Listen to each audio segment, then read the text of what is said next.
நீங்கள் எந்த கேள்விகள் வேண்டுமானாலும் கேட்கலாம், பதில் சொல்ல தயாராக இருக்கிறேன். துரைமுருகன் ஒரு முதலமைச்சருடைய அதிகாரியை பார்க்க 3 மணி நேரம் காத்து கிடந்தார். கண்ணீரோடு வெளியே போனார். நான் வழி அனுப்பினேன்னு சொன்னீங்களே, ஒரு வார்த்தை சொன்னார். அதெல்லாம் சொன்னால் இன்னும் அது வேறு விதமாக போவோம். இந்த பையன்லாம் பார்க்க என் நிலைமை இப்படி ஆகி போச்சுப்பா, இவ்வளோ நேரம் உட்காந்து கிடக்கிறேன், எனக்கே இப்போ கண்ணீர் வருது. வாழ்வுரிமை கட்சின்னு கட்சி பேர்லேயே உரிமையை பற்றி பேர் வச்சிருக்கிறோம். அந்த அதிகாரத்தை இழக்கிற மாதிரி, அது இழக்க வாய்ப்புள்ள மாதிரி தனிச்சு போட்டின்னு ஒன்று அறிவிச்சிருக்கிறீங்க. இது அவ்வளவு சாமர்த்தியமான முடிவா அப்படின்னு நான் கேட்குறேன். மூத்த பத்திரிகையாளர் திரு லட்சுமணன் சார், எனக்கு வேற என்ன ஆப்ஷன் இருக்கு நீங்கள் சொல்லுங்கள். இந்த ஆர்எஸ்எஸ் தான் திமுகவை இயக்குகிறது அல்லது ஆர்எஸ்எஸ் கூடவே இருக்காங்க அப்படின்றது ரொம்ப காத்திரமான ஒரு விமர்சனம். உங்களுக்கு இன்னொரு சீட் அதிகமாக கொடுத்துருந்தாங்கன்னா இதை நீங்கள் சொல்லியிருக்க மாட்டீங்க. ஒரு ஈன அரசியலை செய்து நான் வாழ வேண்டும் என்று அவசியம் எனக்கு இல்லை. அதற்கு நான் நானுகிட்டு செத்துடலாம். கான்ஸ்டிடியூஷன் அடிப்படையில் மாநிலங்களுக்கு நிலவக்கூடிய அந்த அதிகாரம் நீடிக்கப்படணுமா வேணும்? நீங்க என்னுடைய அந்த அதிகாரத்துக்கு எதிராக ஒரு தாக்குதல் நடத்தப்பட்டு இருக்கா இல்லையா? நடக்கப்பட்டு இருக்கு. அப்போ அதை பாதுகாக்க வேண்டியது வேலுமுருகனுடைய பொறுப்பா இல்லையா? வேற எனக்கு பதில் மட்டும் தான் வேணும். அப்போ உங்ககிட்ட இருந்து எல்லாத்தையும் கேதர் பண்ணி தான் நான் சட்டமன்றத்தில் போய் வெடித்து விம்மி பேசி போராடுறேன். எனக்கு நேரம் மட்டும் இருந்துச்சு. தினேஷ் ஒரு 3 மணி நேரம் கொடுத்தாருன்னா, சீமானுடைய பேச்சுக்கெல்லாம் பலது வாட்ஸ்அப்பில் பார்த்துருவோம் நம்ம அதுக்கு முன்னாடியே. அப்போ அவர் கூட நீங்கள் சேர்ந்தீங்க அப்படின்னா இப்போ அதுக்கு சேர்த்து ஒரு வார்த்தை இப்போ புதுசாக வந்திருக்குது ஃபேஸ்புக்கு ட்விட்டரில் முட்டு. கிட்டத்தட்ட இது ஒரு தோல்வி ஸ்டேட்மெண்ட்டாங்க. என்னால் ஆட்சி பிடிக்க முடியல, என்னால் அவர் அதிகாரத்தை பிடிக்க முடியல, அதனால் நான் இயக்க அரசியலுக்கு போகிறேன்றது இவ்வளோ லட்சம் பேர் உங்கள் பின்னாடி வந்தவங்களை டிஸ்கரேஜ் பண்ணாதா? இல்லை, நீங்கள் சொன்ன நம்பி வந்தவங்களுக்கு நான் எம்எல்ஏ பதவி வாங்கிட்டேன்னா, நான் ஒரு ஆள் எம்எல்ஏ ஆகிறது தான் இத்தனை ஆயிரம் தொண்டர்களை நான் அலைய விடுறேன்னா, இத்தனை போராட்டங்கள் நடத்தினா, இத்தனை மாநாடுகள் நடத்தினா, இன்றைக்கு கேள்வி கேட்குற அந்த அமைச்சர் நீங்கள் மனச்சாட்சியோட சொல்லுங்க. நான் சவால் விடுற அந்த கூட்டத்தில் அதிகாரப்பூர்வமாக எடுக்கிற இடத்தில், கையொப்பமிடுகிற இடத்தில் அந்த அமைச்சர் இருக்கிறார். ஆனால் அனுமதி கொடுக்கிற இடத்தில் யார் இருக்கிறார் என்பதை நான் அறிவேன். நீங்க ஆதாரம் கேட்டீங்கன்னாக்கா தர தயாரா இருக்கு.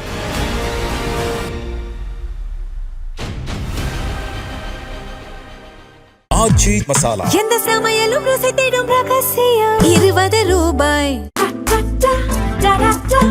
Taste the Milky Mist ice cream. Milky Mist ice creams.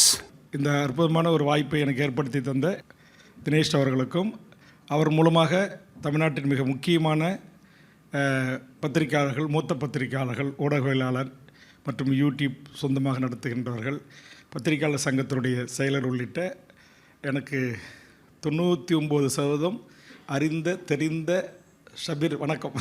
காலதாமதமாக வந்திருக்கு, உங்களுக்கு வணக்கம் சொல்ல மறந்துட்டேன். உங்களை எல்லாரையும் நீண்ட நாளைக்கு பிறகு இப்படி நேரடியாக சந்திப்பதில் திருமதி சுகிதா அவங்கெல்லாம் என்னெல்லாம் நிறைய பேட்டி எடுத்திருக்கிறாங்க. ஒவ்வொரு பற்றி என்னால் சொல்ல முடியும். ஆனால் முதல் உங்கள் அனைவருக்கும், அதாவது வேல்முருகன் என்கிற ஒரு அரசியல் கட்சி தலைவர் இந்த நிகழ்ச்சிக்கு வருகிறார். அவரிடம் கேள்வி கேட்பதற்கு இவ்வளவு மூத்த பத்திரிகையாளர்கள் என்னை அங்கீகரித்து, ஒரு கட்சியின் தலைவராக அங்கீகரித்து ஏற்று வருகிறதுக்காக என்னுடைய இருகரம் கூப்பி என்னுடைய நெஞ்சார்ந்த நன்றி உங்களுக்கு தெரிவித்துக் கொள்கிறேன். நீங்கள் எந்த கேள்விகள் வேண்டுமானாலும் கேட்கலாம். நான் இயன்றளவு என்னுடைய அனுபவத்தின் அடிப்படையில் பதில் சொல்ல தயாராக இருக்கிறேன். நன்றி. உங்கள் கட்சி பேரில் உரிமைன்னு இருக்கிறதுனாலே அனுபவம். உரிமைக்காக நிறைய குரல் கொடுத்தேன். நான் 2001 பார்த்துருக்கேன். மேடம் ஜெயலலிதா ஆட்சி சமயத்தில் அவங்களோட இருந்த எம்எல்ஏவாக அப்போ வைப்ரண்ட்டாக இருந்தீங்க. அது ஒரு பக்கம். நீங்கள் இதுக்கு முன்னாடியும் பல காணொலிகள், உங்கள் காணொலிகள் நிறைய பார்க்கும்போது தமிழக அரசு, திமுக அரசு மீதான குற்றச்சாட்டுகளை பகிரங்கமாக பேசியிருக்கீங்க. பொதுவெளியில், அதாவது ஊடகத்தில், யூடியூப்லலாம் நேர்காணலில் சொல்லியிருக்கீங்க. சட்டப்பேரவையில் நீங்கள் குரல் எழுப்பியதை நாங்கள் காணொலியில் நான் இப்போ சட்டப்பேரவை கவர் பண்ண வாய்ப்பு இல்லாட்டால் கூட வெளியிலேருந்து பார்த்துட்ருக்கோம். ஒன்று அப்படி இருக்கும்போது நீங்கள் கடைசி நிமிஷம் வரையில் காத்திருந்து இப்போ தான் குரல் எழுப்புறீங்க, வெளிப்படையாக தரீங்க. என்ன குற்றச்சாட்டுனா, முதலமைச்சர்லேருந்து அமைச்சர்கள் வரையில் அதிகாரிகள் உங்கள் குற்றச்சாட்டை நேற்று ஒரு காணொலியில் பார்த்தேன், இன்றைய செய்தியாளர் கூட்டத்தையும் பார்த்தோம். ஏன் இவ்வளவு தாமதம்? ஏன் இந்த குரலை, உங்கள் உரிமைக்காக குரல் எழுப்புகிறவர் நீங்கள்னு எல்லாருக்கும் நல்லா தெரியும், எனக்கும் தெரியும். அது ஏன் முன்கூட்டி எழுப்பாமல் கடைசி உங்களுடைய 5 ஆண்டு கால அடைகிற சமயத்தில் சொல்கிறீங்க? இதுக்கு முன்னாடி சொல்லுதா உங்களுக்கு ஒரு மாரல் சப்போர்ட் வந்திருக்கு? இது ஒரு நல்ல கேள்வி. தமிழ்நாட்டில் பல பேர் நான் பேட்டி கொடுக்கின்ற போது அந்த கமெண்ட்ஸ் பகுதியில் கேட்குற ஒரு கேள்வி. மூத்த பத்திரிகையாளருக்கு நன்றி. நான் என்றைக்கு சட்டமன்ற உறுப்பினராக பதவியேற்று உள்ளே சென்றவனோ அன்று முதல் நாள் உரையிலிருந்து இந்த திமுக தலைமையிலான ஆட்சியில் இன்றைக்கி 10 அம்ச கோரிக்கையிலிருந்து ஒவ்வொரு பிரச்சனையிலும் மிக ஆணித்தரமாக, ஆழமாக என்னுடைய கேள்விகளையும் இந்த மக்களுக்கான கோரிக்கைகளையும் முன்வைத்து பேசியிருக்கிறேன். அன்றையிலிருந்து இன்றைய வரை சட்டமன்ற உரைகளில் 90% உரைகள் எப்படி இருந்துச்சு அப்படின்னு நீங்கள் பாருங்கள். அதனால் உங்களுடைய கேள்வி தொடங்குவதுக்கே சொன்னீங்க வீரியமாக வேகமாக பேசுவோம் அப்படின்னு. அன்றைக்கு 2001 எப்படி முதல்ல ஒரு இளம் ரத்தமாக எம்எல்ஏ ஆகி துருதுருப்பாக நான் கேள்வி கேட்டவனோ, எதிர்த்து பேசினோனோ, மக்களுக்கான குரல் கொடுத்தோனோ, அதை இன்றைக்கும் 5 ஆண்டுகள் நான் செய்திருக்கிறேன். அதனால் இந்த கடைசி ஆண்டில் இது இல்லை, கடைசி ஆண்டில் நான் கேட்கல, அது முழுக்க தவறானது. நீங்கள் வந்து எல்லா பத்திரிகையிலும் என்னுடைய பேட்டி இருக்குது, யூடியூப்பில் இருக்குது, சட்டமன்ற உரைகள் இருக்குது, எல்லா போராட்டங்கள்லாம் ஆயிரக்கணக்காக உங்களுக்கு போகும்போது அந்த ஒரு புத்தகம் கொடுக்கல, இப்பயே கொடுத்துட்ற சொல்கிறேன், வந்த உடனே அதை படிச்சிங்களாலும் உங்களுக்கு தெரியும். நான் வந்து தொடர்ச்சியாக சமரசமற்று மக்கள் கோரிக்கைகளுக்காக பல லட்சக்கணக்கான மக்களை அணிதிரட்டி போராட்டியிருக்கிறேன். நேரத்தின் அருமைகிறது என்னால் சொல்ல முடியல. அதில் ஒரு துணை கேள்வி. நீங்கள் வந்து ஆரம்பத்திலிருந்து விமர்சனம் செய்திருக்கிற தவறுகளை சுட்டி காட்டி இருக்கிறேன்னு சொல்கிறீங்க. ஆனால் இப்போ நீங்கள் இந்த 2-3 நாட்களுக்குள்ளாக நீங்கள் இந்த திமுக அரசாங்கம் மேலே வைத்த விமர்சனங்கள் அவங்க ஆட்சி ரீதியாக இருந்ததெல்லாம் சரி. ஆனால் அதில் ஒரு ரொம்ப காட்டமான ஒரு விமர்சனம் என்னென்னா, ஆர்எஸ்எஸ் தான் திமுகவை இயக்குகிறது அப்படின்னு. இந்த ஆர்எஸ்எஸ் தான் திமுகவை இயக்குகிறது அல்லது ஆர்எஸ்எஸ் கூடவே இருக்காங்க அப்படின்றது இது ரொம்ப காத்திரமான ஒரு விமர்சனம். ஆனால் ஒருவேளை நீங்கள் இந்த கூட்டணியிலே நீடிச்சிருந்து உங்களுக்கு இன்னும் ஒரு சீட் அதிகமாக கொடுத்துருந்தாங்கன்னா இதை நீங்கள் சொல்லியிருக்க மாட்டீங்கள்ல? மூத்த பத்திரிகையாளர் திருமதி லட்சுமி அவர்கள் இந்த கேள்விக்கு நன்றி.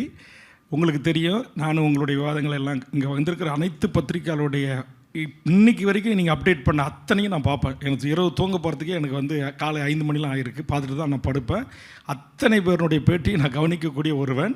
அந்த அடிப்படையில் உங்களுக்கு சொல்கிறேன், நான் வந்து இந்த கடைசி நேரத்தில் இதை நான் கேட்கல. இது ஏற்கனவே அவர் கேள்விக்கு பதில் சொன்ன மாதிரி முதல்ல இருந்து இந்த அரசின் மீதான எனக்கு விமர்சனம் இருக்குது. இந்த காத்திரமான குற்றச்சாட்டு அப்படின்றது நீங்கள் எந்த குற்றச்சாட்டை நீங்கள் சொல்ல வரீங்க? திமுகவை ஆர்எஸ்எஸ் தான் இயக்குகிறது. இது வந்து திருமதி லட்சுமி அவர்கள் இந்த மேடைக்காக கேட்குற ஒரு கேள்வியாக இருக்கலாம். உங்களுக்கு தெரியும் என்ன உங்களுடைய கேப்பபிலிட்டி என்னன்னு எனக்கு தெரியும். அதனால் நீங்களே ஒரு நிமிஷம் நான் சொல்லி, நீங்களே ஒரு முறை சிந்திச்சு இன்றைக்கு இந்த ஆட்சியை நான் திரும்பவும் சொல்லுகிறேன், மக்களால் தேர்ந்தெடுக்கப்பட்ட தமிழக அமைச்சரவையோ முதலமைச்சரோ முடிவெடுப்பது இல்லை. நான் திரும்ப சொல்கிறேன், ஒரு குறிப்பிட்ட விரல் விட்டு எண்ணக்கூடிய பியூரோக்ரசி எடுக்கிறார்கள். அதை திருத்தியோ மாற்றியோ அமைக்க முடியாத வண்ணம் மாண்புமிகு முதலமைச்சர் அவர்கள் அனுமதி அளிக்கிறார். பதில் சொல்ல வரேன். என்னன்னா, இப்போ நான் சொல்கிறேன், உதாரணத்துக்கு தமிழ்நாட்டினுடைய அரசு வேலைகளை தமிழருக்கே தர வேண்டும் அப்படின்னு சொல்கிறேன். ஒரு சாதாரண கோரிக்கை ஒரு ஜிஓ மூலிமா நடத்தலாம். அதேமாதிரி கலைஞர் கொண்டு வந்த 20% தமிழ்நாட்டில் தமிழ் வழியில் படித்தவர்களுக்கான வேலைவாய்ப்பு உரிமை நடைமுறைப்படுத்தவே இல்லை. நான் மதுரை உயர்நீதிமன்றத்தில் திரு அஜ்மல் கானை வைத்து வழக்கை தொடுத்து தமிழ்நாடு சீருடை பணியாளர் தேர்வு ஆணையத்தில் ஒரு ஹைகோர்ட்டினுடைய நீதிபதிகள் 20 பெஞ்சு அமர்ந்து புகழேந்தியவர்களோ நம்முடைய அட்வொகேட் ஜெனரலை வர வச்சு டிஜிபியை வர வச்சு தமிழ்நாட்டில் தமிழ் வழியில் படிச்சுட்டு வேலை காக்காமல் லண்டன்லேயே போய் வேலை காப்பான் அப்படின்னு கடுமையாக கடிந்து கொண்டு உத்தரவு பிறப்பிக்கின்ற வரையிலும் இந்த நாட்டில் இருந்த அரசாங்கங்கள் அதை நடைமுறைப்படுத்தலை. அப்போ அது யார் தடுக்கிறா? ஒன்று, ஓபிஎஸ் 2014 உங்களுக்கு தெரியும், டிஎன்பிசியில் ஒரு உத்தரவு போடுறாங்க. என்ன உத்தரவு? இந்திய நாட்டைச் சேர்ந்த எவர் வேண்டுமானாலும் தமிழ்நாட்டினுடைய டிஎன்பிசியின் தேர்வுகளை எழுதி அரசு உயர் பதவிகளை குரூப் 1லேருந்து குரூப் 4 வரலையும் பெற்றுக்கொள்ளலாம்னு அந்த உத்தரவு இருக்குது. அந்த உத்தரவில் இங்கே வந்து இன்றைக்கி இங்கே இருக்கிற நிறைய கோச்சிங் சென்டர் மூலமாக பயிற்சி மூலிமா இன்றைக்கி வந்து இந்த தேர்வை எழுதி அவங்க வெற்றி பெற்றுட்டாங்கன்னு வச்சுங்க, மேஜிஸ்ட்ரேட்டாக வருவாங்க. இன்றைக்கி எல்லாம் வயதில் 21 வயசு 22 வயசில் மேஜிஸ்ட்ரேட்டாக வந்தால் உச்சநீதிமன்றத்தின் நீதிபதி வரைக்கும் போகிறதுக்கு வாய்ப்பு இருக்குது. ஒரு ஆர்டிஓ ஆகிட்டாங்கன்னா, டைரக்ட் ஆர்டிஓ ஆகிட்டாங்கன்னா அடிஷ்னல் சீஃப் செக்ரட்டரி வரதுக்கு வாய்ப்பு இருக்குது. ஒரு டைரக்ட் டிஎஸ்பி ரெக்ரூட்மெண்ட்டுக்கு அவன் தேர்வு செய்யப்பட்டாங்கனாக்கா ஏடிஜிபி வரையிலும், இப்போ நம்ம ஈஸ்வரமூர்த்தி குரூப் 1 ஆஃபீஸர் தான் ஏடிஜிபி ரிப்போர்ட் ஓய்வு பெற்றார். அப்போ இந்த நாட்டில் சில ஆண்டுகளில் இந்த மண்ணின் பூர்வீக குடிகள், அது எந்த மொழி வழி சிறுபான்மை மக்களாகிறனாலும் எனக்கு கவலை இல்லை. சில பேரால் நான் வந்து பிளட் டெஸ்ட்லாம் எடுத்து தமிழ் சர்டிஃபிகேட் கொடுக்குற கட்சி என் கட்சி இல்லை. ஆனால் இந்த மண்ணில் ஆண்டாண்டு காலமாக வாழுகிற தாய்மொழி தமிழாக கொண்ட தமிழராக இருந்தாலும் மொழி வழி சிறுபான்மை மக்களாக இருக்கலாம், யார் வேண்டுமானாலும் அந்த தேர்வை எழுதி வெற்றி பெறுவதற்கான வாய்ப்பு இருக்குமே வேண்டுமே தவிர இந்திய நாட்டை சேர்ந்த எவர் வேண்டுமானாலும், இன்னும் சொல்லப்போனால் நெய்ஃபர் கண்ட்ரின்னு குறிப்பிட்டிருக்காங்க, பாகிஸ்தான், இலங்கை, இவர்கள் கூட அந்த தேர்வு எழுதி வேலை கொடுத்தாங்கன்னா, ஒன்று திருமதி லட்சுமி இடத்துல கேட்குறேன், ஆங்கிலம் அவங்க வரலாற்றுக்காரங்களுக்கு பேச தெரியாது, இங்கே வந்து நாளைக்கு ஒரு விஓவா ஒரு கோட்டாட்சியாராக தேர்வு எழுதி உக்காந்துட்டாங்கன்னா இந்த மக்களுடைய வலிகளை, வேதனைகளை, கோரிக்கைகளை எந்த மொழியில் அவர்கள் தெரிந்து கொண்டு அதை தீர்வு காணுவார்கள்? இப்போ ஐபிஎஸ் அதிகாரிகளுக்கு பயிற்சி இங்கே வந்து எடுத்துக்க இல்லை சார், உங்களுடைய கேள்வியும் நீங்கள் வைக்கக்கூடிய இல்லை, அதை போட்டது ஒரு ஆர்எஸ்எஸ் டிஎன்பிசினுடைய செக்ரட்டரி. அதுக்கு நான் சொல்ல வரேன், இல்ல. எப்படி தமிழர் ஆட்சி கொண்டு தமிழர் கைகளாலவே அப்படி ஒரு உத்தரவை போடுவதற்கு இயக்கியது இந்த நாட்டில் இருந்து வடநாட்டினுடைய சித்தாந்தத்தை ஏற்றுக்கொண்டு இந்த நாட்டில் வந்து உயர்பிடத்தில் அமர்ந்த டிஎன்பிசியினுடைய செக்ரட்டரியாக அல்லது இங்கே இருக்கிற சீருடை பணியாளர் தேர்வு வாரியத்தினுடைய செயலராக இருந்த பிரிதொரு மாநிலத்தைச் சேர்ந்த ஆர்எஸ்எஸ்ஐ ஐடியாலஜியாக கொண்டவர்கள் தான் கொஞ்சம் கொஞ்சமாக இந்த நாட்டில் இந்த மண்ணின் பூர்வீகுடி மக்களுக்கும் அனைத்து சமூக மக்களுக்கும் கிடைக்க வேண்டிய உரிமைகளை மிகச் சரியாக கணக்கச்சிதமாக பறித்து கொண்டிருந்தார்கள். நான் 1,00,000 மக்களை திரட்டி கோட்டையை முற்றுகையிட்ட பிறகு டிஎன்பிசி பூட்டு போட்ட பிறகுதான் இந்த நாடாளுமன்ற தேர்தல் 2019 திமுகவுக்கு ஆதரவு தருகின்ற போது இதே மாதிரி ஒரு 25 கோரிக்கைகளை கொடுத்து இதையெல்லாம் மாற்றி அமைக்க வேண்டும் என்று நான் சொன்ன பிறகுதான் திமுகவுடைய இளைஞர் அணியிலே அதில் தீர்மானம் நிறைவேற்றினார்கள். 2வது தீர்மானம், திமுக ஆட்சிக்கு வந்தால் நான் சொன்ன அந்த கோரிக்கை நிறைவேற்றப்படும் என்று. அதை நிறைவேற்றப்பட வேண்டும் என்று நான் போராடியது கூட மிக சாதுரியமாக இங்கே என்ன செஞ்சாங்க, தமிழ் எழுத படிக்க பேச தெரியாத யார் வேணுமாலும் வந்து அந்த தேர்வு பெற்று பதவிக்கு வரலாங்கும் போது ஒரே ஒரு திருத்தம் செஞ்சாங்க. 40 மதிப்பெண் எடுத்துக்கிறோம். நான் இப்போ கேட்குறேன், விஜய் தொலைக்காட்சியில் ஒரு விவாதம் நடந்துச்சு. அந்த விவாதத்தில் தமிழ்நாட்டுடைய எல்லா விஷயங்களை குறித்து இலக்கியம், இலக்கணம், சேவக சிந்தாமணி, குண்டலகேசி, ஐம்பெரும் காப்பியங்கள், வல்லார் திருவிற்பாக்கள், ஐயா வைகுண்டர், பெரியார், எல்லா சமூக தலைவரை கொடுத்து பிரிதொரு மாநிலத்தில் வந்து இங்கே வந்த மக்களுடைய தாய்மார்கள், பிள்ளை செல்வங்கள் அழகு தமிழில் அற்புதமாக தமிழ்நாட்டின் வரலாற்றை தொகுத்து பேசுகிறார்கள். என் தூய தமிழ் சமூகத்தில் பிறந்த என் தமிழ்ச்சாதி பிள்ளை செல்வங்கள் ஐ டோன்ட் நோ தமிழ் என்று சொல்லிவிட்டு அந்த பெண்கள் கேட்ட கேள்விக்கு பதில் சொல்ல முடியாமல் தலகுனிந்து இருந்தார்கள்.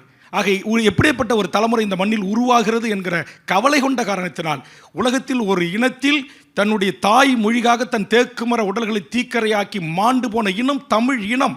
ஆக அந்த தமிழில் படித்தவர்களுக்கு இங்கே வேலை இல்லை, அந்த தமிழ்நாட்டைச் சேர்ந்த என் தமிழர்களுக்கு வேலை இல்லை என்று யாரோ ஒரு அதிகாரி ஒரு சட்டத்தை இங்கே கொண்டு வரா. இன்றைக்கு அஸ்ஸாம் பவன் உருவாகி இருக்கிறது உங்களுக்கு தெரியுமா? உங்களுக்கு கண்டிப்பாக தெரிஞ்சிருக்கும். ஒரிசா பவன் உருவாகி இருக்கு, உங்களுக்கு கண்டிப்பாக தெரிஞ்சிருக்கும். அங்கே சீஃப் செக்ரட்டரி கடல அதிகாரி நியமித்து இங்கே குடும்ப அட்டை கொடுக்குறாங்க, ரேஷன் அட்டை கொடுக்குறாங்க, ஓட்டர் அட்டை கொடுக்குறாங்க. எதுக்காக? தமிழ்நாட்டை சேர்ந்த எங்கேயாவது பிரிவு ஒரு ஸ்டேட்டில் தமிழ்நாடு பவன் அமைஞ்சிருக்கா? அங்கே வாழ்கிற தமிழர்களுக்கான இந்த அடிப்படை உரிமைகளை செய்து தருவதற்கு ஏற்பாடு செய்யப்பட்டிருக்கா? நானும் ஒரு இந்தியன் தான், இந்திய நாட்டின் குடிமகன் தான். இந்தியர்கள் யாவரும் என்னுடைய சகோதர சகோதரிகள் என்று இப்படி கையை வச்சுக்கிட்டு உறுதிமொழி எடுத்தவன் தான் 1ஆம் கிளாஸ்ல இருந்து. ஆனால் இங்கு கொஞ்சம் கொஞ்சமாக இந்த மண்ணில் ஒரு காலத்தில் இந்தி திணிக்கப்பட்டது, எதிர்த்து போராடி உயிரை தியாகம் செய்தோம். இப்போது இந்திக்காரர்களை திணிக்கிறார்கள். எல்லா இடங்களிலும் இந்தி அதிகாரம் செலுத்துகிறது. இன்னைக்கு தமிழ்நாட்டுக்கு எல்லா அரசு பதவிகளிலும், ஒன்றிய அரசு பதவிகளில் ஆயக்கர் பவனை நான் பூட்டு போட்டு போராட்டம் 1200 இன்கம் டேக்ஸ் வருவாய் ஆஃபீஸர்ஸ் எடுத்துருக்காங்க.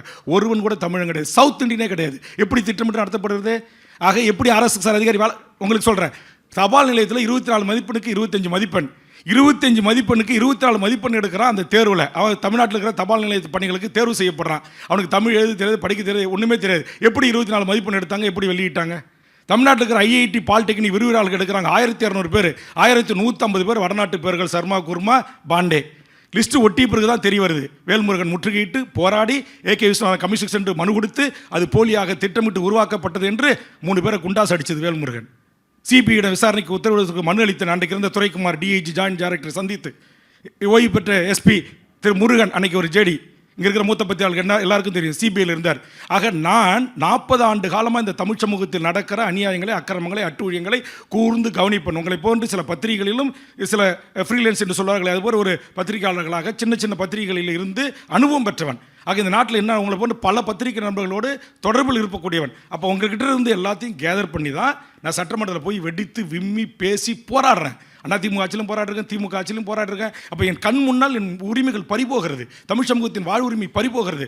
எனக்கு நேரம் மட்டும் இருந்துச்சு, தினேஷ் ஒரு 3 மணி நேரம் கொடுத்தாருன்னா உங்களுக்கு எல்லாருக்கும் அவ்வளோ விஷயங்களை என்னால் கொட்ட முடியும். அவ்வளோ ஆதங்கத்தோடு நான் வருகிறேன். இல்லை, உங்களை நான் இங்கே ஸ்டாப் பண்ணுறேன் சார். என்னுடைய கேள்வி அது இல்லை. நீங்கள் வந்து தொடர்ந்து இதை வந்து இல்லை துணை போகிறதுன்னு சொன்னீங்களா? அதுக்காக பதில் இது இல்லை, நான் அப்படி சொல்லலை.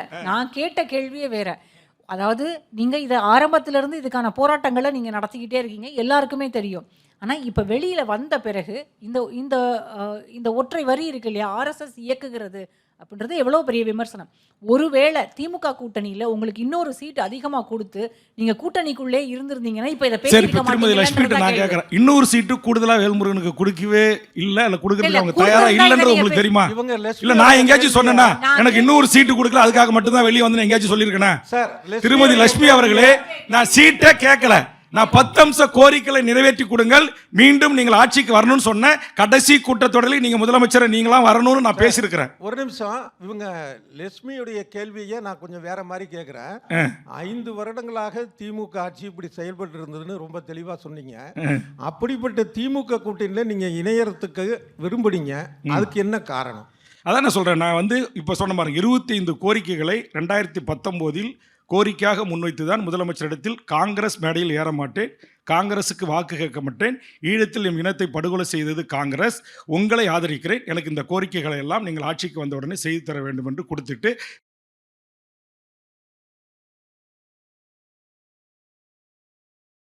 அப்படி கொடுக்கப்பட்ட பல கோரிக்கைகளில் தான் ஒன்று நான் சொன்ன இந்த இஷ்யூ. இதில் வந்து திமுக இளைஞரணி மாநாட்டில் தீர்மானம் நிறைவேற்றி திமுக ஆட்சிக்கு வந்தால் 80% தமிழர்களுக்கு வேலை வாய்ப்பு வருவதற்கான நடவடிக்கை மேற்கொள்ளுன்னு முதல் கூட்டம் இளைஞரணி செயலாக திரு உதயநிதி ஸ்டாலின் பொறுப்பேற்ற பிறகு போட்ட தீர்மானம் இன்னி வரைக்கும் அதற்கான சட்டமாக இயற்றப்படவில்லை. ஒரே ஒரு திருத்தம் மட்டும்தான் செஞ்சாங்க. அப்போ நான் வந்து திமுக கூட்டணியில் ஒரு கண்டிஷன், ஒரு கோரிக்கையோடு தான் போய் கேட்குறேன்னு தவிர என்றைக்கும் நான் வந்து சீட்டுக்காக பதவிக்காக நான் எந்த கட்சி, உங்களுக்கு ஜெயலலிதா எவ்வளோ பெரிய ஆளுமை, அவங்கக்கிட்ட போய் நான் வந்து சீட்டு கேட்டுட்டு கோச்சிக்கிட்டு வெளியில் வரல. அதுவும் போயஸ் கார்டன்லேயே வச்சு பேட்டி கொடுத்துருக்கேன். டபுள் டிஜிட்டில் எனக்கு சீட்டு வேணும்னு சொன்னேன். ஆனால் அங்கே வைக்கப்பட்ட கோரிக்கை என்பது என் ஈழம் சார்ந்து பல்வேறு பிரச்சனைகளை சார்ந்தது. அதெல்லாம் உங்களுக்கு இன்னும் வெளிப்படையாக என்னால் சொல்ல முடியாது. அப்போ எப்படி தீர்மானம் நிறைவேற்றப்பட்டது? அப்போ யார் யார் உட்காந்து அந்த தீர்மானத்தை ட்ராப் பண்ண என்னது ரெட்டை இல்லை போட்டிடுன்னு சொன்னாங்க, அவங்க 2 சீட்டு தான் சொன்னாங்க, இல்லை 1 சீட்டு தான் சொன்னாங்க. அது மட்டும் தான் வெளியில் பேசு பொருள். ஆனால் சில தலைவர்கிட்ட நாங்கள் சந்திக்கின்ற போது கொடுக்குற கோரிக்கை இருக்குல்ல, அந்த கோரிக்கை தான் எங்களுக்கு பிரதானம். என்னை பொறுத்தவரை நான் தான் சொல்கிறேன், உங்களுக்கு என்ன சில அறிமுகம் உங்களுக்கு தெரியணும், நான் சொல்ல விரும்பலை. ஒரு காலத்தில் இந்த ஒன்றிய ஆதிக்க அரசிடமிருந்து ஒரு தமிழ் தனிநாடு வேண்டும் என்று கேட்ட தோழர் தமிழரசன் தலைமையிலான தமிழ்நாடு விடுதலை படையின் ஒரு ஆதரவாளராகத்தான் என் இளமை காலம் தோன்றது. 83 ஜூலை கலவரத்துக்கும் பின் நான் 12 வயது 15 வயசு பள்ளி மாணவனாக இருந்தபோது புலிகளோடு ஒன்றாக பழகி அவர்களுக்கான சீருடைகளை அனுப்புவது, கைலிகளை அனுப்புவது, அந்த மாதிரி அப்போ இந்திய அரசு அனுமதித்தது, பயிற்சி கொடுத்து இங்கே கொண்டு வந்து குளத்தூர் உள்ளிட்ட கோயை உள்ளிட்ட எங்களுடைய முந்திரி காட்டில் தங்க வைத்து. அப்போ எதுக்கு நாங்கள் சொல்ல வரோன்னா, அப்படி ஒரு போராளியாக ஓட்டு அரசியல் ஏற்று ஒரு தன்னுரிமை, அப்புறம் கடைசியாக கொஞ்சம் கொஞ்சமாக அரசியல் அறிவு பெற்று இப்போ ஒரு தெளிவு பெற்று ஐயோ தனிநாடுலாம் முடியாது, ஆயுத போராட்டம்லாம் இங்கே வேலைக்கு ஆகாது, நம்ம இது ஜனநாயக நாடு, அப்போ ஜனநாயகத்துக்கு உட்பட்டு நம்ம போராடணும். அதே நேரத்தில் ஒரு தன்னுரிமை. அப்போ நான் பல சின்ன வயசில் பேசியிருக்கேன். இப்போ வீடியோ உங்களுக்கு அனுப்புகிறேன் பாருங்கள். 15 வயசில் நான் பெண்ணிடம் தமிழரசனுடைய தாய் தலைமையாக இருக்க நான் அரும்பு மீசம் முளைக்காத ஒரு மாணவனாக பேசியிருக்கிறேன். அப்போ ரஜினி அரசியலுக்கு வருவதை குறித்து அப்பயே நான் பேசியிருக்கேன். அப்போ என்னுடைய ஒவ்வொரு நடவடிக்கை என்பது முன்னுக்கு பின் முரணானதாக இருக்கவே இருக்காது. நான் அன்னைக்கு என்ன ஸ்டாண்ட் 1970 பிறந்த ஒரு 83 நான் என்ன பேசுகிறேனோ, எதை நோக்கி நான் பயணித்தனோ, அதிலிருந்து சிறு சமரசம் கூட நான் செய்து கொள்ளவில்லை. இந்த பதவி வந்தபோது கூட நான் அதில் உறுதியாக இருந்த அந்த கோரிக்கையின் அடிப்படையில் தான் நாங்கள் திமுகவிடம் ஆதரவு வச்சு அந்த 25 கோரிக்கை இன்னி வரைக்கும் அதில் அந்த ஒரே ஒரு கோரிக்கை மட்டும்தான் நிறைவேற்றப்பட்டிருக்கிறது. அதை தாண்டி நிறைவேற்றலை. ஆனால் இதுவே கடந்த கால அம்மையார் ஜெயலலிதா ஆட்சியில் நான் வைத்த லாட்டரி தடை சட்டம் பல குடும்பங்களின் தாலி அறுக்கப்படுகிறது என்று நான் கவன ஈர்ப்பு தீர்மானம் கொடுத்து கண்ணீரோடு முறையிட்டேன். அந்த அம்மா அதை பரிசீலித்தாங்க. மழைநீர் சேகரிப்பு திட்டம் சொன்ன உலக யுத்தம்னு ஒன்று வரும் அம்மா அப்படின்னு பேசும்போது உத்தரப்பிரதேசில் ஒரு தனிநபர் மிஸ்டர் சிங்குன்னு நினைக்கிறேன். அப்போ டக்கான் குரானில் எல்லாம் ஒரு ஆர்டிக்கல் வந்துச்சு, தனிநபர் பல செக் டேமை கட்டிருக்கிறாங்க அம்மான்னு சொல்லும்போது அந்த அம்மா முதல் நாள் என்கிட்ட சொன்னாங்க, ஐயோ செக் டேம்லாம் கட்டினா பூகம்பம் வரும் அப்படின்ட்டாங்க. அப்புறம் நான் அந்த பத்திரிகை கட்டிங்களா, ஆங்கில பத்திரிகை கட்டிங்களா எடுத்து போய் கொடுத்த உடனே ஏற்றுக்கொண்டு உடனே அதை அறிவித்தாங்க. அதுமாரி ஏதாவது நடக்காதா என்பது தான் என்னுடைய ஆவல். அதே மாதிரி உங்களுக்கு தெரியும், பல விஷயங்கள் கலைஞர்கிட்ட நான் போராடி மாவட்டத்துக்கு ஒரு மருத்துவக் கல்லூரி கான்செப்ட் நான் முன்வைத்த கோரிக்கை, மாவட்டத்துக்கு ஒரு பொறியியல் கல்லூரி கான்செப்ட் நான் வச்சது முதல் பொறியியல் கல்லூரி பண்டுட்டி கலைஞர் வந்து அடிக்கலாட்டத்தோ. அப்போ எல்லாமே என்னுடைய, நீங்கள் என்ன ரொம்ப கூர்ந்து பத்திரிகை நண்பர்கள் கவனிச்சிங்கன்னா தெரியும், கோரிக்கையின் அடிப்படையில் மட்டும்தான் என்னுடைய கோரிக்கைகள் இருக்கும், ஆதரவுகள் இருக்கும், கூட்டணி இருக்கும். அதனால் நான் வைத்த அந்த கோரிக்கைகள் நிறைவேற்றப்படாத காரணத்தால் ஜெயலலிதாவிடமிருந்து வெளியே வந்தேன், திமுகவிடமிருந்து வெளியே வந்திருக்கிறேன். ஆனால் வெளியில் பத்திரிகையில் நாங்கள் அதை தான் சொல்ல முடியும். நாங்கள் விடுதலை புலிகளை குறித்தோ, தடை செய்யப்பட்ட இயக்கத்தை குறித்தோ, புலவர் கலிபெருமாளுக்கு மணிமண்டபம் வைக்கணும், தமிழரசனோட நினைவு நாள் கொண்டாட அனுமதிக்கணும், இங்கே இருக்கிற சிறப்பு முகாமில் இருக்கிற போராளி தளபதிகளை விடுதலை செய்யணும், இதையெல்லாம் வந்து தேர்தல் நேரத்தில் வெளியில் வந்து நாங்கள் சொல்ல முடியாது. இதையெல்லாம் எங்களை ஆட்சி அதிகாரத்துக்கு வந்தால் பாவம் இவங்களுக்கெல்லாம் பொது மன்னிப்பு கொடுத்து இவங்கெல்லாம் பாவம் அவங்க விரும்புகிற நாட்டுக்கு அனுப்பி வைங்க அப்படின்னு சொன்னேன். அதுமாதிரி நிறைய ஆப்தரிக்கான பல விஷயங்கள் இருக்கும். அதனால் தயவு செய்து நீங்கள் என்னை வந்து எக்காரணத்தை கொண்டும் சீட்டுக்கானவனாவோ இல்லை ஓப்பனாக சொல்கிற நோட்டுக்கானவனாவே தயவு செய்து பார்க்காதீங்க. சார் ஒரே ஒரு கேள்வி ஒன்று, அதாவது தமிழரசன் அவர்கிட்ட இப்போ நீங்கள் ஒரு வார்த்தை சொன்னீங்கல்ல, எதிர்காலத்தில் வேணா சீமான் கூட வந்து ஒரு இணைந்து செயல்பட வாய்ப்பு இருக்குன்னு சொன்னீங்களா? இப்போதைக்கு கூட்டணி வைப்பதற்கு வாய்ப்பு இருக்கான்னு கேட்டாங்க. அவர் 234 தொகுதிகள் வேட்பாளர்களை அறிவித்து பயணிக்க தொடங்கிவிட்டார். இன்றைக்கு கூட ஒரு பத்திரிகையாளர் சந்திப்பிலே அப்படி ஒரு செய்தியை அவர் சொல்லியிருக்கிறார். அதனால் எதிர்காலத்தில் 2031 36 கண்டிப்பாக யார் அப்படி ஒரு வாய்ப்பு இருப்பதற்கு வாய்ப்பு இருக்குன்னு நான் சொல்லியிருக்கேன். அதில் ஒன்றும் மறுக்கலையே. அதாவது தமிழரசன்ட்ட ஆரம்பித்து இப்போ சீமான்கிட்ட போய் நிற்கிறத உங்களுக்கான ஒரு தமிழ் தேசிய அரசியலில் ஒரு வீழ்ச்சியாக நீங்கள் பார்க்கலையா? இல்லை, இப்போ அவருடைய பெரியாரிய விமர்சனம் அல்லது வேறு ஒரு விரல் விட்டு எண்ணக்கூடிய 1-2களை தவிர்த்த மீதி அத்தனை கோரிக்கைகளிலும் நான் நாம் தமிழர் கட்சியினுடைய கொள்கை, கோட்பாடு, சித்தாந்தம், கருத்தியல் அதில் பெரும்பான்மையாக நான் உடன்படுகிறேன். அதே நேரத்தில் ஒரு 10% சில விஷயங்களில் நாம் தமிழர் கட்சியோ அல்லது தலைமை ஒருங்கிணைப்பாளர் சீமான் அவருடைய நடவடிக்கைகள் எனக்கு உடன்பாடு இல்லை. இங்கே வாழ்கின்ற மொழிவழி இன மக்களை அவர்கள் மனநோகும்படி பேசுவது அல்லது வேறு விதமான நடவடிக்கைகளில் அவருடைய உரை, அதை குறித்து எனக்கு விமர்சனம் இருக்குது. பெரியாரிய குறித்து அவருடைய கருத்தில் எனக்கு விமர்சனம் இருக்குது. தேர்தல் அரசியலில் ஒரு தேர்தலுக்கான ஒரு உடன்படிக்கையை ஏற்றுக்கொள்வதில் பத்திரிகையாளர்கள் உங்களை போன்றவர் கேட்கின்ற போது இப்போதைக்கு அதற்கு வாய்ப்பில்லை, எதிர்காலத்தில் வாய்ப்பு அமையலாம். சுருக்கமாக சொல்லிடுறேன், ஏன்னா நிறையா பேர் இருக்காங்க. 2 விஷயம் மட்டும்தான். முதல் விஷயம் என்னன்னா, நீங்கள் எப்பயுமே தரவுகளோட பேசக்கூடியவர் எந்த ஒரு விஷயமா இருந்தாலும். சீமானுடைய பேச்சுக்கெல்லாம் பலது வாட்ஸ்அப்பில் பார்த்துடலாம் நம்ம அதுக்கு முன்னாடியே. அப்போ அவர் கூட நீங்கள் சேர்ந்தீங்க அப்படின்னா, இப்போ அதுக்கு சேர்த்து ஒரு வார்த்தை இப்போ புதுசாக வந்திருக்குது ஃபேஸ்புக்கு, ட்விட்டரில் முட்டு கொடுக்குற மாதிரி ஆயிடுமோ அப்படிங்கிறது ஒரு விஷயம். அடுத்தது சீனாவில் மாதம் இதுங்க ஆட்சிக்கு வந்தோன்னா அவர் என்ன சொன்னார், குறிப்பிட்ட காலத்தை நிர்ணயித்து அதுக்குள்ளே உலகத்தில் இருக்கிற சீனர்கள்லாம் இங்கே வந்துருங்க, வந்தால் நீங்கள் சீனர்கள், அப்படி இல்லை நீங்கள் எந்த நாட்டில் இருக்கீங்களோ அதுக்கப்புறம் அங்கே இருக்குதா அந்த நாட்டுக்காரங்கன்னு சொன்னார். இதை தான் உலக அளவில் தேசிய இனம்னு ஏற்றுக்கிறாங்க. இப்போ இவர் மணியரசன் கூட சொன்னார், தமிழ்நாட்டில் 1956 அந்த மாநில பிரிவினைக்கு பிறகு சொன்னார். ஆனால் இவர் 2000 வருஷத்துக்கு முன்னாடி இருக்கிற டிஎன்ஏ எல்லாம் ஆராயக்கூடிய அறிவுள்ளவர். நீங்கள் எப்படி அவரை சமாளிப்பீங்க? இல்லை தோழர், அதான் எனக்கு உடன்பாடு இல்லைன்ட்டு நான் அவருடைய கருத்துக்கள்ல சிலதில் எனக்கு உடன்பாடு இல்லைன்னு சொல்லிட்டேன். சரி சார், வணக்கம். வணக்கம். துரைமுருகன் ஒரு முதலமைச்சருடைய அதிகாரியை பார்க்க 3 மணி நேரம் காத்து கிடந்தார். அப்புறம் பின்னால் கண்ணீரோடு வெளியேறினார். அவரை காரில் நான் தான் வழி அனுப்பி வைத்தேன்னு சொல்லி பேட்டி கொடுத்துருக்கீங்க. எனக்கு தெரிந்தவரை இந்த அரங்கத்தில் இருக்கிற பல பத்திரிகையாளர்கள் உறுதி செய்ய முடியும், பல்வேறு காரணங்களால் உங்களுக்கும் துரைமுருகனுக்கும் உறவுகள் இருக்கலாம், கருத்து வேறுபாடு இருக்கலாம். ஆனால் துரைமுருகன் ஃபோன் செய்தால் அவர் வீட்டில் உதயச்சந்திரன் பார்த்த வரலாறு இருக்குது. நீங்கள் 2வது முதலமைச்சர் அலுவலகத்தில் யார் மற்ற எல்லா அமைச்சர்களும் அதிகாரிகளை சந்தித்ததும் உண்டு. ஆனால் துரைமுருகனுக்கு மட்டும் இவரே சொல்வார், சிஎம்ஏ சொல்லிட்டு அண்ணன் வரவேணான்னு பார்த்துங்க, நீங்கள் போய் பாருங்கன்னு. இதுதான் கேள்விப்பட்ட வரலாறு. கோட்டுப்புறம் வீட்டிற்கும் பல அதிகாரிகள் போனதை எல்லோரும் அறிவார்கள். ஆனால் நீங்கள் வைத்த குற்றச்சாட்டு 3 மணி நேரம் அவர் காத்திருந்து வெளியே போனார், கண்ணீரோடு வெளியே போனார், நான் வழி அனுப்பினேன்னு சொன்னீங்களே, எந்த இடத்துல யாரை பார்க்க வந்தார் எல்லாத்தையும் நீங்கள் ஆதாரத்தோடு சொன்னீங்கன்னா தான் இதுக்கு ஒரு உயிர் பெறும். இல்லைன்னா அது எல்லாருமே மூத்த பத்திரிகையாளர்கள். ஆப்த ரெக்கார்டா நீங்கள் நான் உங்ககிட்ட முடிஞ்ச உடனே நான் சொல்கிறேன், சில அமைச்சர்கள் சில அதிகாரிகள் பெயரை 3 மணி நேரம் நான் வைத்த 10 அம்ச கோரிக்கைகளை குறித்து விவாதிப்பதற்கு முதலமைச்சர் வீட்டுக்கு அழைக்கப்பட்டேன். அங்கு போய் நான் 3 மணி நேரம் அவர்களோடு ஒரு அறையில் உட்கார்ந்து இதை குறித்து பேசிக்கொண்டு இருக்கிறதுக்காக நான் போனேன். அவர் எனக்கு முன்னாடி அங்கே பல மணி நேரத்துக்கு முன்னாடி அங்கே உட்காந்துருந்தார். அவர் இன்னும் சொல்லப்போனால் முதலமைச்சரோடு பேசி முதலமைச்சர் காரில் இறங்கி தான் அந்த தனி செயலாளருடைய அறையில் உட்காந்துருந்தார். முதலமைச்சர்கிட்ட ஏதோ ஒரு டிஸ்கஷன் பண்ணியிருக்காரு. ஆக அவருடைய செயலாளர் மூலமாக அந்த உத்தரவுகள் ப்ராப்பரான அதிகாரிக்கு போய் சேரணும். அதற்காக அவரை பார்த்து விட்டு போய்விடலாம் என்று இவர் அந்த அறையில் அமர்ந்திருந்தார். இவருடைய உதவியாளர்கள் நானும் அங்கே உட்காந்துருக்கிறேன். வந்து சொல்கிறாங்க, இவரு கூப்பிட்டு சொல்கிறாரு, ஏன்பா முடியலப்பா, உடம்பு சரியில்லை, காலில் கட்ட விரல் அடிபட்டு அவரால் நடக்க முடியாத ஒரு சூழல். அந்த சூழலில் இவர் மணிக்கணக்காக உட்காந்துருக்கிறார். அந்த முதலமைச்சருடைய பிரைவேட் செக்ரட்டரி முதலமைச்சருடைய வீட்டுக்குள்ளே முதலமைச்சரோட ஏதோ டிஸ்கஷனில் இருக்கார், பிஸியாக இருக்கிறார். போய் சொல்லிட்டு வராங்க. அவர் வந்த பாடு இல்லை. ஒரு கட்டத்தில் என்கிட்ட அவர் சொல்கிறார், ஒரு வார்த்தை சொன்னார், அதெல்லாம் சொன்னால் இன்னும் அது வேறு விதமாக போவோம். அவருக்கு ஒரு நக்கல் நையாண்டி பானையில் ஒரு வார்த்தையை சொல்லி, இந்த பையனெலாம் பார்க்க என் நிலைமை இப்படி ஆகி போச்சுப்பா, இவ்வளோ நேரம் உட்காந்து கிடக்கிறேன் அப்படின்னு எனக்கே இப்போ கண்ணீர் வருது. அந்த காலில் அவருக்கு நடக்க முடியல. அதனால் கைத்தாங்களாக பிடித்து வாசலில் கொண்டு வந்து வண்டியை நிறுத்தி காரை திறந்து அவருடைய பிஎஸ்ஓ திறந்தார். நான் தான் உட்கார வைத்தேன். அன்றைக்கு நீங்கள் இப்படி கேட்டதற்காக என் மீது அபாண்டமாக இன்றைக்கு ஒரு அமைச்சர் கூட அது அப்படியே திமுகவுடைய அமைச்சர்கள் எப்படி திருப்புறாங்க பாருங்கள். அதே சமூகத்தை சேர்ந்த ஒரு அமைச்சர் விட்டு பதில் சொல்கிறாங்க. ரொம்ப அது கைவந்த கலை.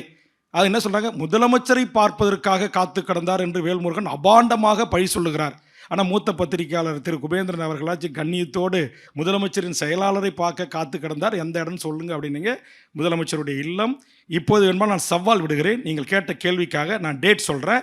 அந்த டேட்லேருந்து இந்த டைம் வரைக்கும் முதலமைச்சருடைய சிசிடிவி கேமரா இருக்குது. தமிழ்நாட்டுடைய காவல்துறை ஆணையர் அவர்கள், ஐஏஎஸ்னுடைய ஆணையர் அவர்கள் எடுத்துகிட்டு வாங்க. இதே பத்திரிகையோட கான்ஃபரன்ஸ் நான் சொல்கிற டேட்டில் 3 மணி நேரம் அவர் தனியாக தினேஷ் என்கிறவுடைய தனி செயலாளருடைய அறையில் காத்து கடந்தாரா இல்லையா, வேல்முருகன் ஆறுதல் சொன்னானா இல்லையா, அவர் கண்கலங்கி எப்படி அவரை கொண்டு போய் காரில் அமர வைத்தான் என்பதை அந்த டேட்டில் ஃபுல் சிசிடிவி எடுத்து காட்ட சொல்லுங்கள்.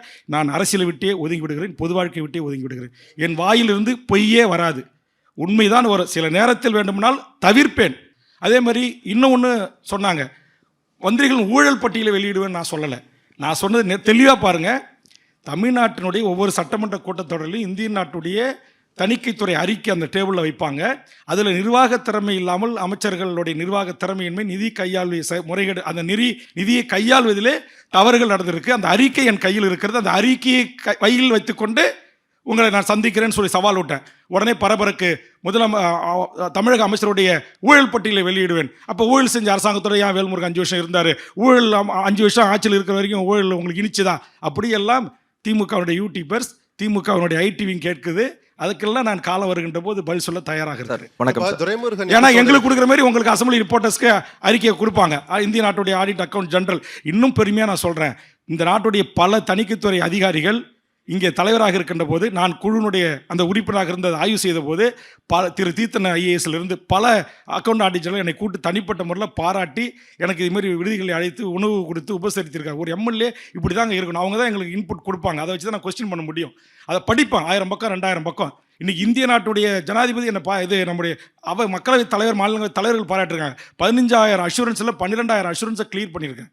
தமிழ்நாடு முழுக்க 38 மாவட்டத்துக்கும் டிஸ்ட்ரிக்ட் கலெக்டரோட 2 முறை ஆய்வு செஞ்சிருக்கேன். ஆல் கமிஷனர்ஸோட, டிஜிபியோட, அடிஷனல் சீஃப் செக்ரட்டரியோட, பப்ளிக் செக்ரட்டரி, எல்லா துறையும் சம்மன் பண்ணி ஒரு துறை அதிகாரி கூட வரவிடாமல் விட மாட்டேன். 5 நிமிஷத்தில் குழு முன் ஆஜராகணும், எனக்கு பதில் சொல்லணும், இல்லை என்றால் குழு அரசு ரீதியாக உங்களுக்கு நடவடிக்கை எடுக்க உத்தரவு தான் என்னது. என்னுடைய கமிட்டி எல்லாமே ரெக்கார்டு இருக்குது, எல்லாமே யூடியூப்பில் இருக்குது, எல்லாமே என்னுடைய ஃபேஸ்புக்கில் பதிவிட்டிருக்கேன் பாருங்கள். ஆக என்னை பொறுத்தவரையில் நான் சொல்வதில் எல்லளவும் முனையளவும் பொய்யில்லை. இந்த மாதிரி பல விடயங்கள் இருக்குது. இன்றைக்கு கேள்வி கேட்குற அந்த அமைச்சர், நீங்கள் மனச்சாட்சியோடு சொல்லுங்கள். நான் சவால் விடுற அந்த கூட்டத்தில் என்னை தயவு செய்து ஆத்திரப்படுத்துகிற கேள்வி வேண்டாம்.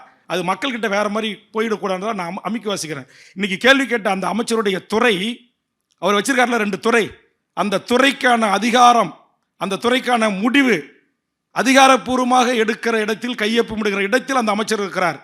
ஆனால் அனுமதி கொடுக்கிற இடத்தில், அதற்கான கூட்டம் நடத்துகிற இடத்தில் யார் இருக்கிறார் என்பதை நான் அறிவேன். அதுக்கும் ஒரு நாளைக்கு நீங்கள் ஆதாரம் கேட்டிங்கனாக்கா தர தயாராக இருக்கிறேன். இப்போ குபேந்திரன் கேட்ட துரைமுருகன் இஷ்யூ இருக்குல்ல, அதே சந்திப்பு நடந்த நாளில் தான் உங்களுடைய 10 அம்ச கோரிக்கையை பற்றி விவாதம் நடந்ததாகவும் சொல்கிறீங்க, ஆலோசனை நடந்ததா? இல்லை, நான் சொன்னது 25 நான் பல கோரிக்கைகள் கொடுத்தேன். 3 முறை முதலமைச்சர் வீட்டுக்கு அழைக்கப்பட்ட, பேசணும் வாங்க அப்படின்னு.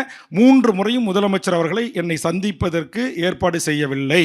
மூத்த அமைச்சர் ஏவாவேலு, காவல்துறை இன்டெலிஜென்ஸ், பிரைவேட் செக்ரட்டரி 3 பேரும் தான் அவர் அறையிலேயே உட்கார வச்சு, இது இப்படி இருக்குது, அது அப்படி இருக்குது, இனப்படுகொலையா, காங்கிரஸ் இருக்காங்க, தேர்தல் வந்து போச்சு, அப்படி அதே மாதிரி அது டெல்லி சென்ட்ரல் கவர்மெண்ட். அதை பற்றி தான் அந்த ஆலோசனை நடந்த தேதி எது? ஏன்னா இந்த தேர்தல் அறிவிக்கை வந்த பிறகா அதற்கு முன்பா?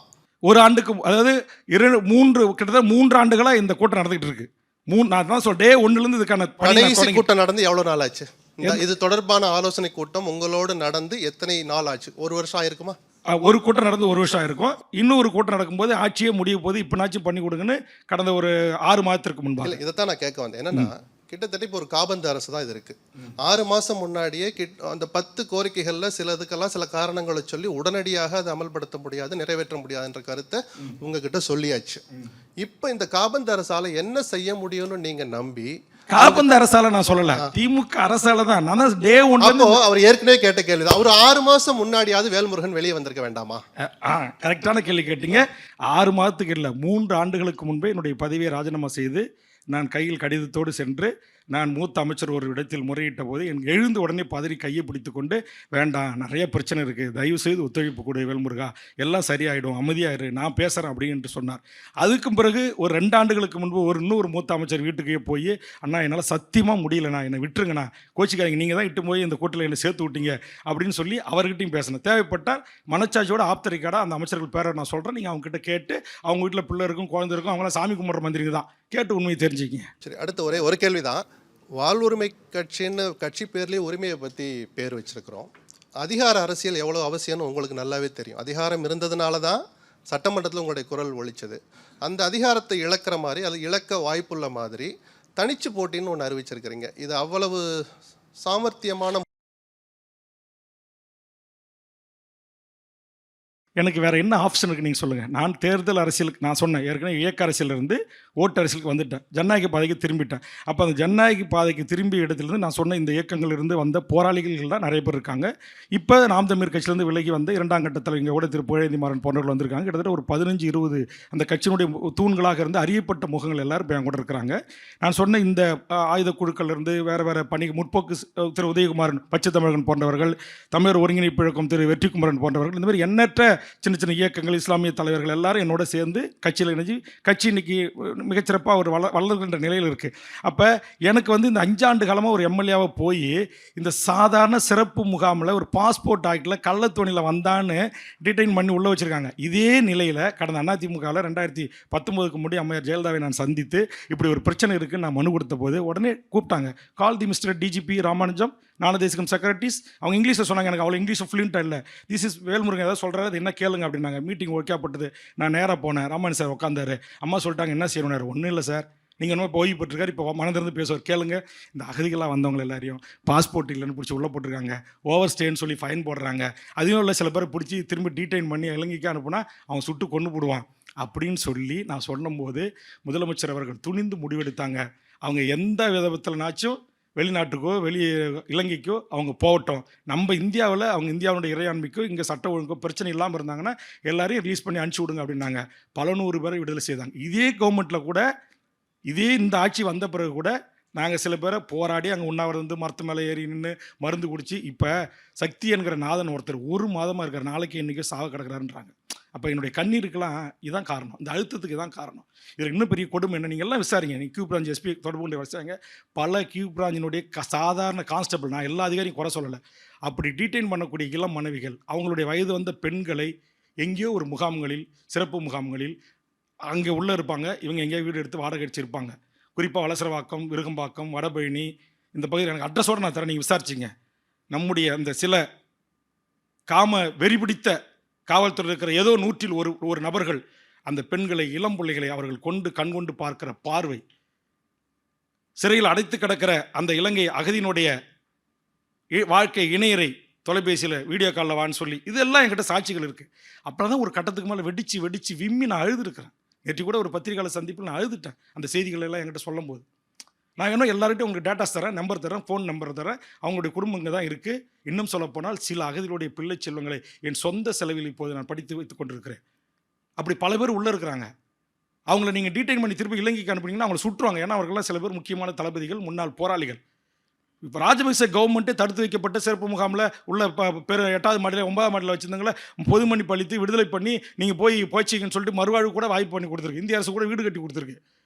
பொட்டி கடை, ஆடு வாங்கிட்டு விவசாயம் பண்ணிங்கன்னு சொல்லியிருக்காங்க. ஆனால் என் நாடு, என் தாய் நாடு, என் தமிழ்நாடு 1.5 லட்சம் மக்கள் படுகொலைக்கு ஆன போது அவர்களை காப்பாற்றுவதற்கு கூட வழி இல்லை. ஆனால் இங்கு வந்து அகதியாக வாழ்ந்தார்கள். அவர்கள் செஞ்ச குற்றம் என்ன? அந்த வேல்முருகனுக்கு ஒரு அதிகாரம் வேண்டாமான்னு தான் நான் கேட்குறேன். அவ்வளோ அதிகபட்சம் என்ன பண்ண முடியும்? ஒரு எம்எல்ஏ ஆக முடியும். போய் 5 வருஷமாக போராடி பார்த்தோம், ஒன்றும் நடக்கல. அப்புறம் இந்த எம்எல்ஏ பதவி வச்சு நான் என்ன பண்ண முடியும்? அதனால தான் நான் சொல்கிறேன், ஒரு 5 ஆண்டு காலம் நான் இந்த தேர்தல் அரசியலிருந்து விலகி நான் கட்சி பணிகளை கட்டமைக்கிறேன். ஒரு அதிகாரமிக்க பதவிக்கு வரக்கூடிய வகையில் 2036ல் நான் இதற்கு ஒப்புதல். ஒன்றும் கேட்க போனால் லட்சுமணன் சார் தெரியும், ஒரு கோட்டாட்சியர் நினச்சா விடுதலை பண்ணிடலாம்.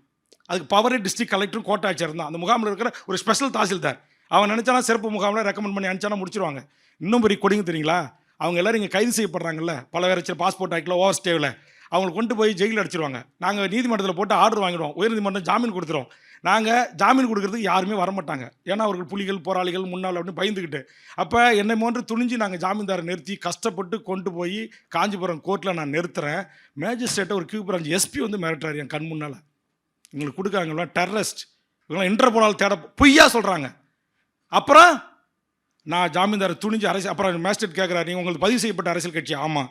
அப்போ உங்கள் டிஸ்ட்ரிக்ட் செக்ரட்டரி ஜாமீன் கொடுக்க சொல்லுங்கன்றாங்க. நான் ஜாமீன் கொடுத்து வெளியே ஜாமீன்தார் நிறுத்தி பெயில் ஆர்டர் கொடுத்து எக்ஸிக்யூட் பண்ணி நான் வெளியில் கொண்டு வரேன். அப்படியே நைட்டோட நைட்டாக அந்த ஜியோலாம் எடுத்து பாருங்கள், நைட்டோட நைட்டாக கியூ பிரான்ச் டிபார்ட்மெண்ட்டு ஜியோ போட்டு பப்ளிக் செக்ரட்டரி ஆர்டர் போட்டு அப்படியே புயல் சரி வாசியில் வச்சு கைது பண்ணி அந்த சத்தி என்கிற நாதனையும் இலக்கியம் உள்ளிட்ட பல பேரை கொண்டு போய் உள்ளத்துக்கு போடுறாங்க. இது கொடுமை இல்லை? அவன் என்ன தப்பு செஞ்சான்? இந்திய நாட்டின் இறையாண்மைக்கு பங்கம் விளைவித்தானா? இங்கு இன்னும் ஆயுத போராட்டத்தை முன்னெடுத்தானா? அவன் என்ன தப்பு செஞ்சான்? வேல்முருகன் சார், நீங்க சொன்ன வணக்கம். என் பேர் உமா மகேஸ்வரன் பன்னீர்செல்வம். நீங்க ஒரு நிமிஷம், இவர்களை மன்னித்து விடுதலை செய்கின்ற அதிகாரம் நம்முடைய பப்ளிக் டிபார்ட்மெண்ட்டுக்கு இருக்கிறது. நம்முடைய சாதாரண டிஸ்ட்ரிக்ட் கலெக்டருக்கே இருக்கு.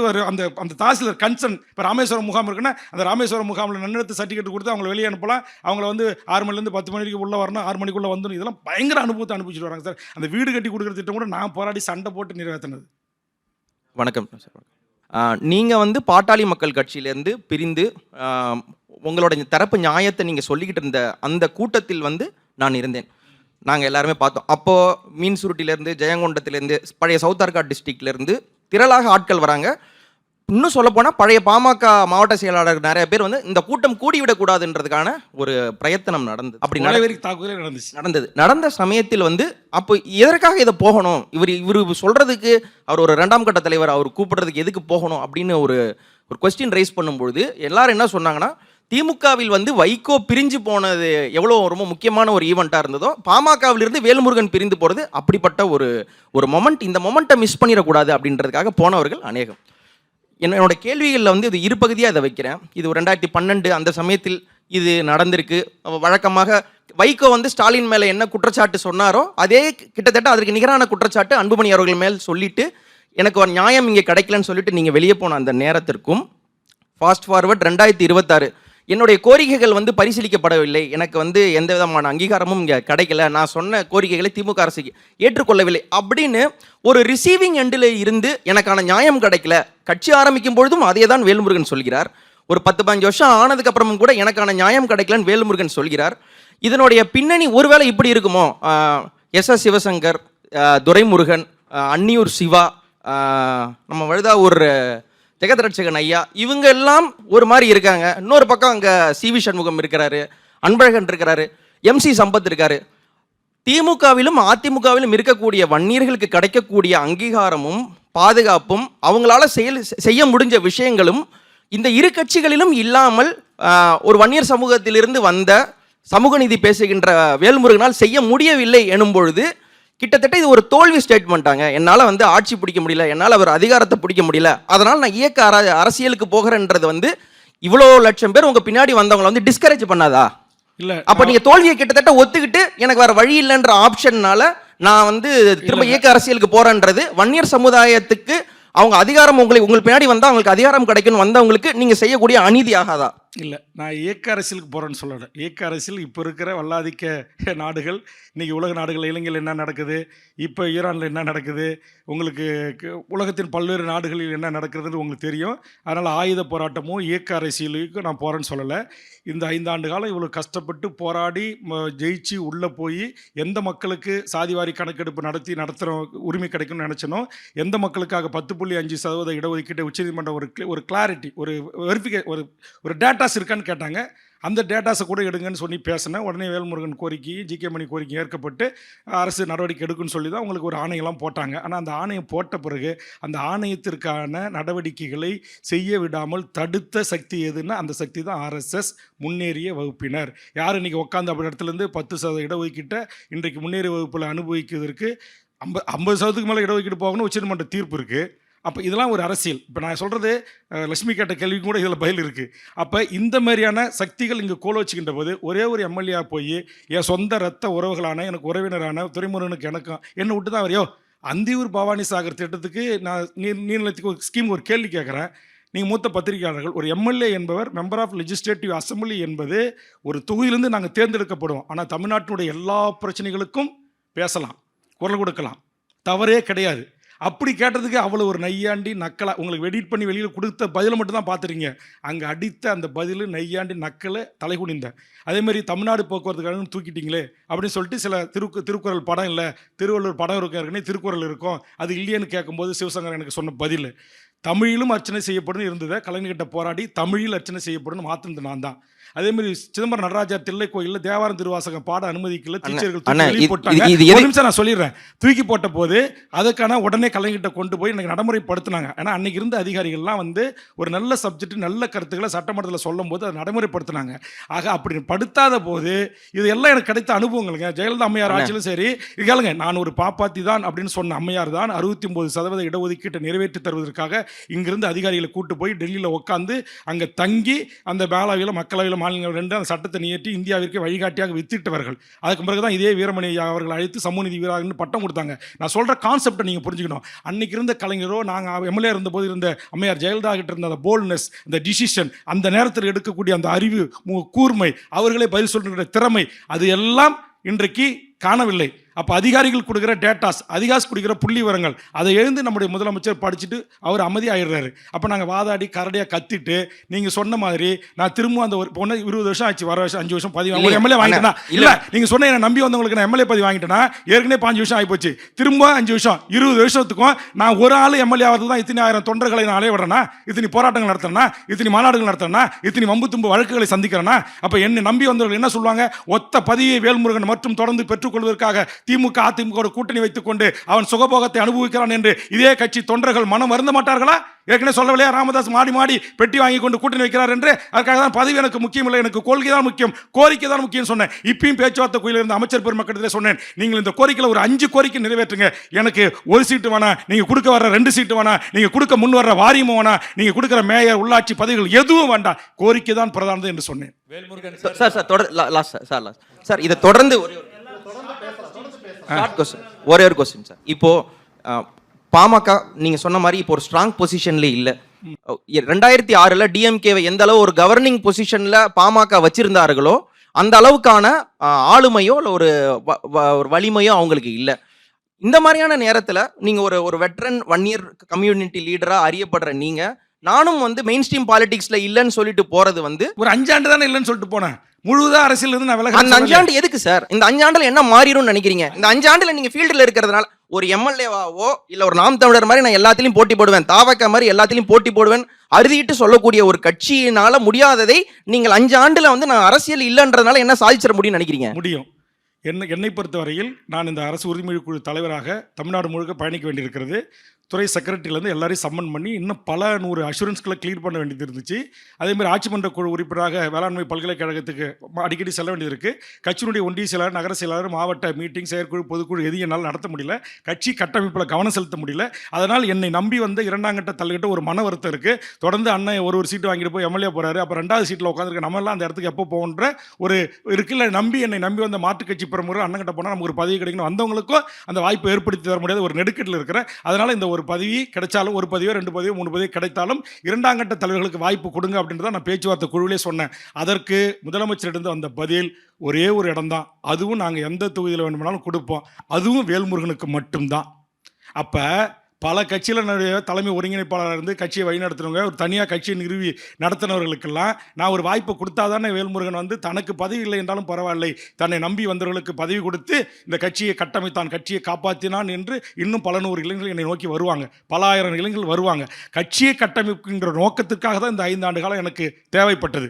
வெறுமனே பதவிக்காக மட்டுமல்ல, பதவி எந்த பதவி கேட்டால் கூட நாளைக்கே என்னால் நினைத்தால் எனக்கு இருக்கிற இந்த குறைந்தபட்ச செல்வாக்கை வைத்துக்கொண்டு 2 கட்சியிடம் பேரம் பேசி எனக்கு தேவையான பதவிகளை பெற்றுக்கொள்ள முடியும், அது தரப்படும் என்ற உத்தரவாதத்தை முதலமைச்சரே திரு ஏவாவேல் மூலமாக எனக்கு தெரிவித்தார்கள் தொலைபேசியின் ஊடாக. அதற்கு பிறகுதான் நான் சொன்னேன், இல்லை நான் பதவி திரும்ப எம்எல்ஏ ஒரு சீட்டு எம்எல்ஏவை உள்ள உட்காரத்துக்கு நான் இந்த கட்சி ஆரம்பிக்கலை. எனக்கு கோரிக்கை பிரதானங்கள், என்னை நம்பி வந்த 2ஆம் கட்ட தலைவர் இன்னைக்கு முத்துலட்சுமி வீரப்பன் பல காவல்துறைகளை சித்திரவதைக்கு உள்ளாகி அணுவாக பாலியல் வன்முறைக்கு உள்ளாக்கப்பட்டு போலாந்தேவி மாரி என்றைக்காவது ஒரு முறை எனக்கு ஒரு வாய்ப்பை வாங்கி தாருங்கள் அண்ணா என்று என்னை கேட்டிருக்க. அவருக்கு என்ன நான் பதில் சொல்ல முடியும்? இன்னைக்கு சீமானுக்கு வலதுகரமாக இடதுகரமாக இருந்த எத்தனை தலைவர்கள், இதே எங்கே வந்திருக்கிற எங்களுடைய வேணுகோபால், தலைமை செயலர் உ கண்ணன், இப்படி எத்தனை பேர் தன் வாழ்நாளை முழுவதும் அர்ப்பணித்துக் கொண்டு என்னோட வாழ்கிறாங்களே. அப்போ அவங்களுக்கான ஒரு வாய்ப்பை நான் உருவாக்கி தரணும்ல. அதற்காக கட்சியை கட்டமைத்து அந்த வாய்ப்பு தன்னை தேடி வருகின்ற ஒரு அரசியலை இந்த மண்ணில் மாற்ற முடியும் என்கிற அசையாத நம்பிக்கை எனக்கு இருக்கு sir. Velmurugan sir. Sir Shabir sir கேளுங்க. அசீஃபா சபீரா. சரி, எங்க 2 நண்பர்களை எந்த நண்பருக்கு கொடுத்தாலும் பரவாயில்ல, கொடுங்க. இல்லை, அந்த குழப்பம் வேறு வெளியில் இருக்குது. நிறைய பேர் நீ தானே ஷஃபீர்னு.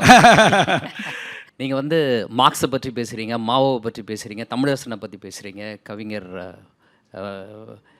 புலவர் கலியபெருமாள் பற்றி பேசுகிறீங்க. இந்த ஒரு சித்தார்ந்த புரிதல் இருக்குது அப்படின்ற அடிப்படையில் தான் நான் இந்த கேள்வி உங்கள்கிட்ட முன்வைக்கிறேன். சித்தாந்த அடிப்படையில் நீங்கள் புரிந்து கொள்வீங்க அப்படின்ட்டு. நீங்கள் குறிப்பிட்ட எல்லா தலைவர்களுமே வந்து குறிப்பிட்ட அரசியல் சூழலை புரிந்து கொண்டு எதிரிகளோடு கூட அந்த சூழலை ஒட்டி அந்த சூழலில் மக்களை பாதுகாக்க வேண்டும் அப்படின்னு எதிரிகளோடு கூட அவர்களுக்கு அந்த நிமிஷம் வரைக்கும் எதிரிகளாக இருந்தவர்களோடு கூட கூட்டணி வச்சிருக்கிறாங்க.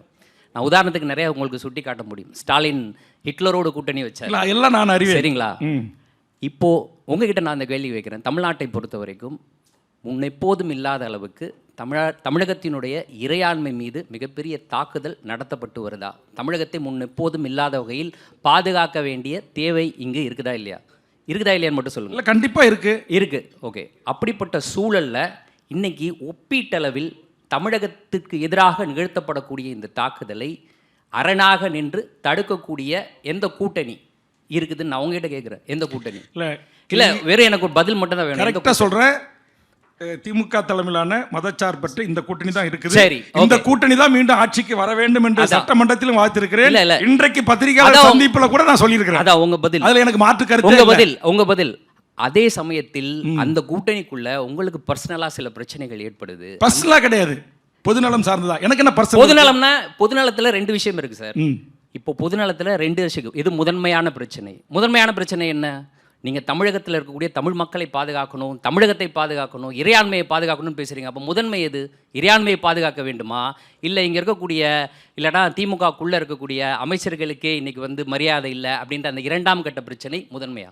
இல்லை, என்னை பொறுத்த வரையில் முதன்மையான பிரச்சனைக்கு ஒரு நிமிஷம். அதாவது இது நீங்கள் சொல்லுகின்ற இதே காரணத்திற்காக தான் நாங்கள் என்ன சொல்லுவாங்க, அப்படியே பல்லை கடித்து கொண்டு, நான் மட்டுமல்ல பல கூட்டணி கட்சி தலைவர்களும் நாங்கள் பல கோரிக்கைகளுக்காக பல முறை பல சந்தர்ப்பங்களில் அதற்கான முன்னெடுப்புகளை நடவடிக்கைகள் எடுத்த போது நீங்கள் உங்களுக்கு ஒரே ஒரு காரணத்தை மட்டும் வைத்துக்கொண்டு நீங்கள் அப்படி நாங்கள் அதற்கான ஒரு தீர்வை உங்களோட இணக்கமாக இருந்து ஒரு நல்ல ஒரு தீர்வை எட்டுவதற்கு முயற்சிக்கிற போது நீங்கள் ஒரு சக மனிதனாக கூட எங்களை நீங்கள் ட்ரீட் பண்ணாமல் நீங்கள் என்னுடைய சுயமரியாதற்கும் தன்மானத்திற்கும் நாங்கள் வைத்த கருத்தியலுக்கும் எதிராக, அது என்னப்பா ஈழத்தமிழர்களா ஒன்று அது நான் அதெல்லாம் சொல்லக்கூடாது. உங்களுக்கு திமுக முன்னணி தலைவர்களா எப்படி பேசுவாங்க அப்படின்னு.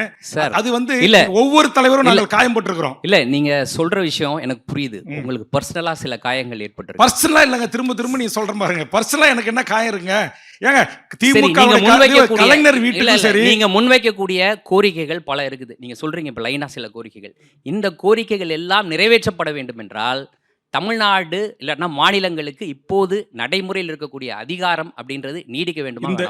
அதுக்கு உங்ககிட்ட ஒரு பதில். இதுக்கு நான் உங்ககிட்ட கேட்கிறேன். இல்ல, இது கேளுங்க. அதிகாரம்லாம் நீடிக்கட்டும், அதுல எங்களுக்கு மாற்று கருத்து இல்ல. இந்த நான் கேட்கறது அதிகாரம்னா இங்க இருக்கக்கூடிய திமுகவோட அதிகாரம் இல்ல. சிஆர்சி என்பிஆர் கான்ஸ்டிடியூஷன் அடிப்படையில மாநிலங்களுக்கு நிலவக்கூடிய அந்த அதிகாரம் நீடிக்கப்படணுமா வேண்டாமா? நீங்க என்னுடைய அந்த அதிகாரத்துக்கு எதிராக ஒரு தாக்குதல் நடத்தப்பட்டு இருக்கா இல்லையா? நடக்கப்பட்டு இருக்கு. அப்போ அதை பாதுகாக்க வேண்டியது வேலுமுருகனுடைய பொறுப்பா இல்லையா? வேலுமுருகன் பொறுப்பை ஒன்றுதான் இப்படி வருகின்ற. அப்ப அந்த சமயத்தில் பர்சனலா ஏற்படக்கூடிய இல்லன்னா உங்களுக்கு இரண்டாம் கட்டமாக இருக்கக்கூடிய பிரச்சனைகளை ஓரம் கட்டி விட்டு முதன்மையாக இருக்கக்கூடிய பிரச்சனையை காப்பாற்ற வேண்டியது வேல்முருகனுடைய பொறுப்பா இல்லையா? நான் எதிர்ப்பதை, நான் உண்மையின் நேர்மையாக நின்று பாசிசத்தின் சங் பரிவார கும்பல்களை எதிர்த்திருக்கிறேன். சிஏ என்ஆர்சிக்காக இஸ்லாமிய அல்லாத ஒரு வேல்முருகன் என்கிற ஒரு தமிழ் கடவுள் பெயரை கொண்ட என் மீது மட்டும்தான் 40 வழக்குகள் தமிழ்நாட்டில் போடப்பட்டன. அப்படிப்பட்ட வேல்முருகனிடம் இருந்துதான் இப்படிப்பட்ட எதிர்பார்ப்பு ஏற்படுது. வேற யார்ட்டையும் நம்ம எதிர்பார்க்க முடியாது. கரெக்ட். ஆனா அப்படி நாங்கள் உண்மையின் நேர்மையாக இருக்கிற எங்களை நீங்க எந்த அளவுக்கு அழுத்துவீங்க? நான் மறுபடியும் நீங்க வந்து அந்த பிரச்சனைக்கு போறீங்க சார். அந்த பிரச்சனைக்கு பிரதானமான சுவர் இருந்தா சித்திரம் எழுத முடியும் சார். இன்னொன்னு கேக்குறேன். வேல்முருகன் என்கிற ஒரு தனித்துவ கட்சியோட ஆதிக்க சாதிகளை எதிர்த்து, ஆதிக்க சக்திகளை எதிர்த்து, பாசிச கும்பலை எதிர்த்து, கோபேக் மோடி என்று அரசனுடைய அத்தனை ஏழெடுப்பு பாதுகாப்புகளை மீறி விமான நிலையத்திற்கு உள்ளே குதித்து விமானம் டேக்கப் ஆகின்ற போது கருப்பு கொடிகளை காட்டி எதிர்ப்பு தெரிவிக்கிற அந்த ஆற்று படைத்த வேல்முருகனை நீங்கள் இல்லாமல் ஆக்குவதற்கான அத்தனை வேலைகளும் செய்கின்ற போது எங்களுக்கு நீங்க சொல்லுகின்ற சித்தாந்தத்தை மட்டும் ஒரு மோடி வருகிறார், ஒரு ஆர்எஸ்எஸ் வருகிறது என்று பயங்காட்டி தமிழ் சமூகத்தின் உரிமைகளை மறுக்கிற, எதுக்கு நீங்க கருப்பு கோடை பிடிச்சு போனவங்க வெள்ளை கோடை பிடிச்சு போறீங்க? எதுக்கு நீங்க ராஜ்நாத் சின்னத்துக்கு நீங்க கூட்டிங்க? வேற ஆள் இல்லையே ஸ்டாம்ப் திறக்கிறதுக்கு? எல்லாம் சகித்து கொண்டோம், பொறுத்து கொண்டோம். சார், ராஜ்நாத் சிங் வந்துட்டு போட்டு பல வருஷம் ஆச்சு சார். என்னுடைய அறிக்கை போய் பாருங்க. நீங்க உங்களுக்கு அறிக்கை வருதா? சுயத்தோட நான் விவாதிச்சிருக்கிறேன். ஒவ்வொரு திமுக அரசு நீங்கள் உண்மையும் நான் கேக்குறேன், உண்மையும் நேர்மையுமாக பாரதிய ஜனதா அரசவை திமுக அரசு எதிர்க்கிறது என்று உங்கள் ஆணித்தரமாக சொல்ல முடியுமா? நான் எதிர்க்கின்ற அளவுக்கு, சிபிஎம் எதிர்க்கிற அளவுக்கு, சிபிஐ எதிர்க்கிற அளவுக்கு, திருமாவளவன் எதிர்க்கிற அளவுக்கு, வேல்முருகன் எதிர்க்கிற அளவுக்கு திமுகவின் தலைவர்கள் கண்டித்திருக்கிறார்களா, பேசியிருக்கிறார்களா, போராடி இருக்கிறார்களா?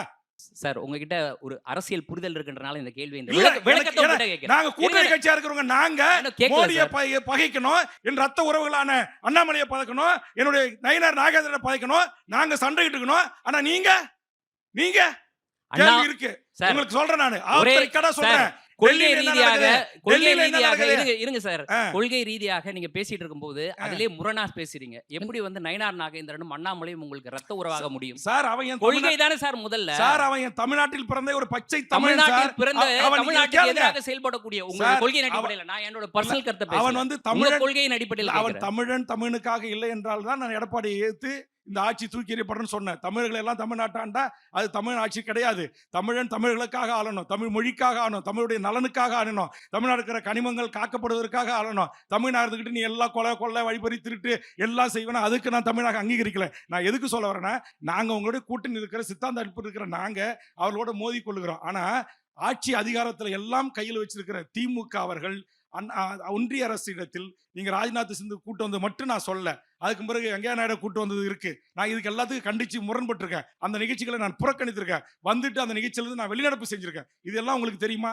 நான் எதுக்காக சொல்ல வரேன்னா, உங்களோட கூட்டணியில் இருக்கிற எங்களுக்கு, வளர்கிற சின்ன சின்ன கட்சிகளுக்கு இவ்வளவு ஒரு கெட்ஸ் இருக்கின்ற போது, ஒரு லட்ச தொண்டர்களை கொண்ட திராவிட முன்னேற்ற கழகம் நீங்க வந்து வெறும் அறிக்கையிலே வெறும் பேச்சில் மட்டும் கூட செயல் இருக்கணும் அப்படின்ற. நீங்க பன்னீர்வாலுடைய ஒரு பாலியல் குற்றச்சாட்டு வந்த போது ஆயிரக்கணக்கான பேரை கொண்டு போய் வச்சு முற்றுகையிட்டு போராட்டி அதை எக்ஸ்போஸ் பண்ணி வெளியுறவு கொண்டு வந்தோம். நான் அந்த நேஷனல் மீடியா கூட அன்னைக்கு நேரடியாக ஒளிபரப்பு பண்ணாங்க. அப்ப எங்களை மாதிரி சின்ன கட்சிகள் வளர்கின்ற இயக்கம் நாங்க அந்த கொள்கை பிடிப்போடு எதிர்த்து நிற்கின்ற போது நீங்க எதுக்கு அப்புறம் அந்த தலைவர்களை கூட்டு வந்து வச்சுட்டீங்க, வெண்சம்பரம் வீசுறீங்க, சிவப்பு? நான் வந்து புறக்கணிக்கிறேன். மறுபடியும் முரண்படுறீங்க.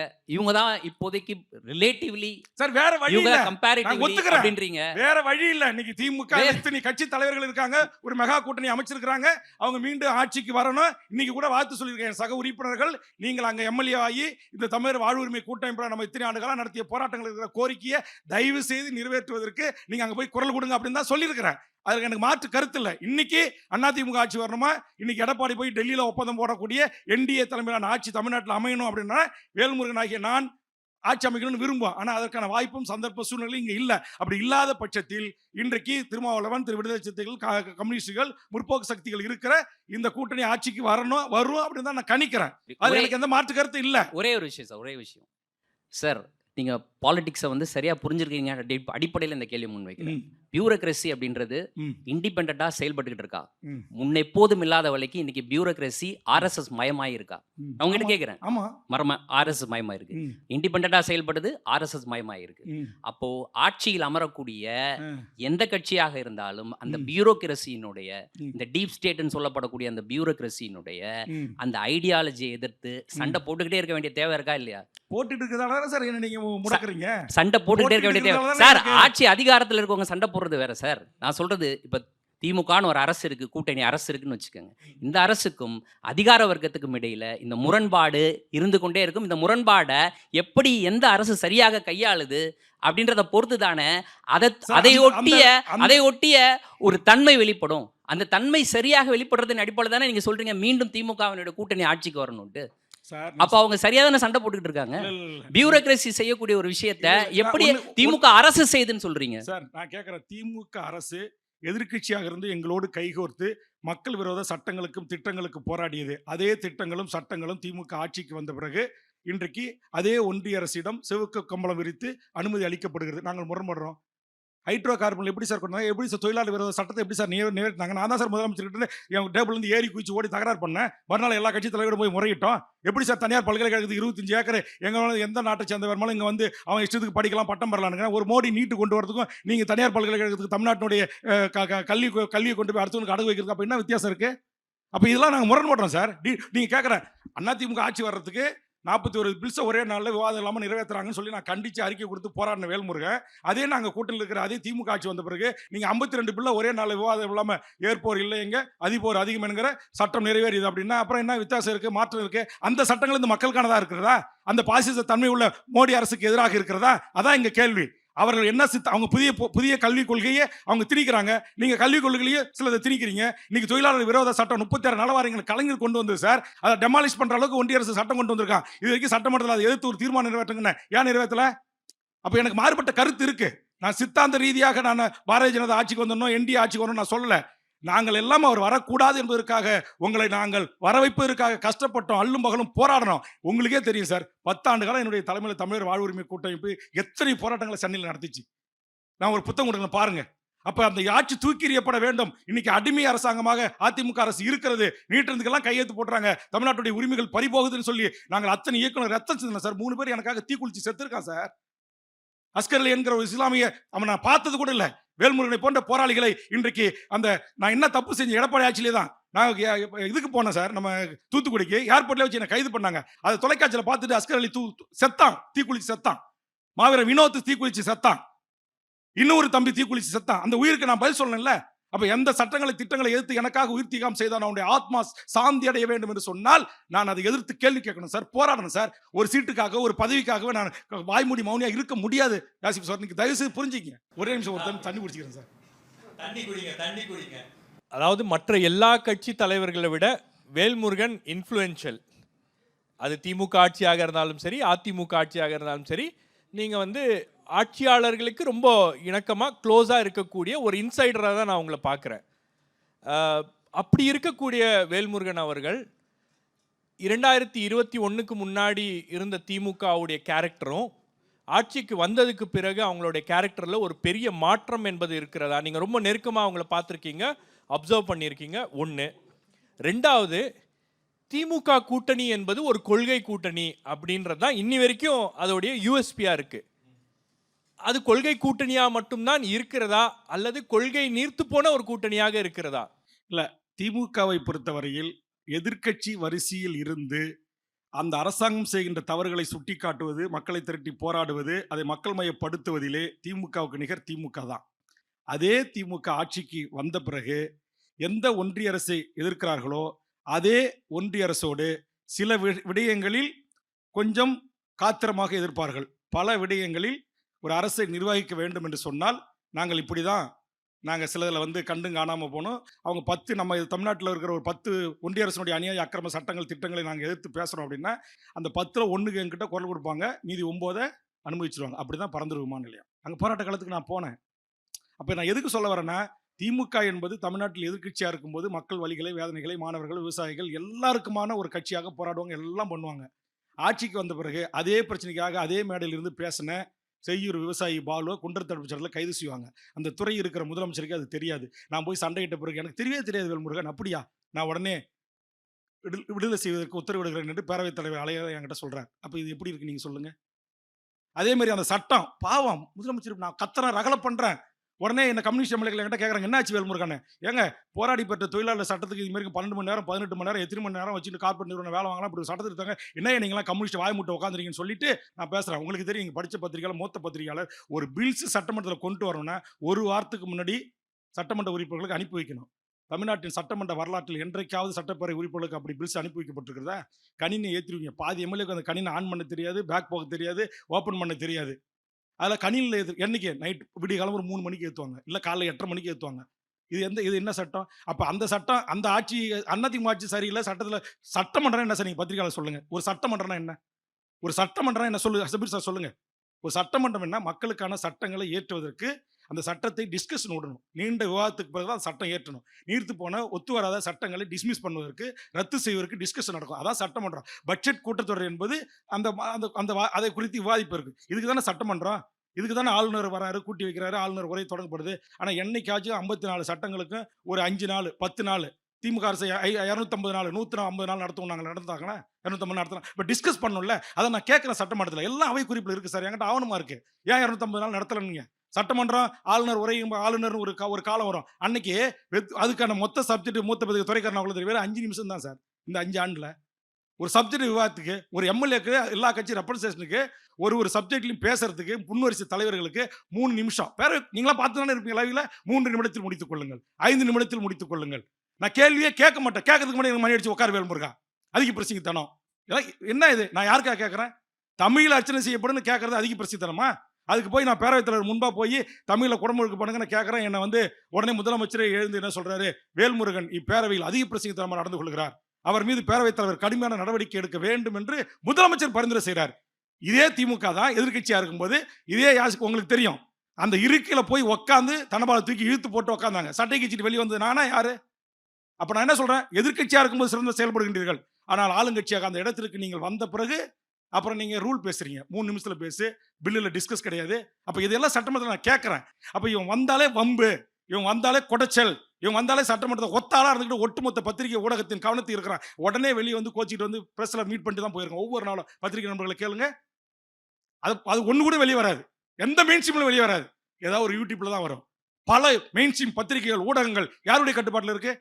தமிழ்நாட்டுடைய சட்டமன்ற வரலாற்றில் நான் எல்லா குறிப்புகளும் எடுத்து பார்த்து விட்டேன். ஒரு உறுப்பினர் பேசிவிட்டால் அது அத்தனையும் அவை குறிப்பில் இருக்கும். ஆனால் என்னுடைய பேச்சு மட்டும்தான் 10 நிமிஷம் பேசுறேன்னா 7 நிமிஷம் தூக்கிடுவாங்க சார், தரமாட்டேன்றாங்க. பதிவு அனுமதிக்கப்பட்டுருச்சா, சண்டை போட்டு போராடி அவை குறிப்பில் நீக்கிறேன்னு உத்தரவிட்டதை தவிர மீது எல்லாம் எனக்கு தரணும், புட்டேஜே தரணும், ஸ்பீச் காப்பியாக கொடுக்கணும், தர மறுக்கிறாங்க. செய்தித்துறை நேரடியாக அந்த சட்டப்பேரவை உள்ள உட்காந்துட்டு அதனுடைய இயக்குனர் இயக்குறாரு, டைரக்ட் பண்றாரு.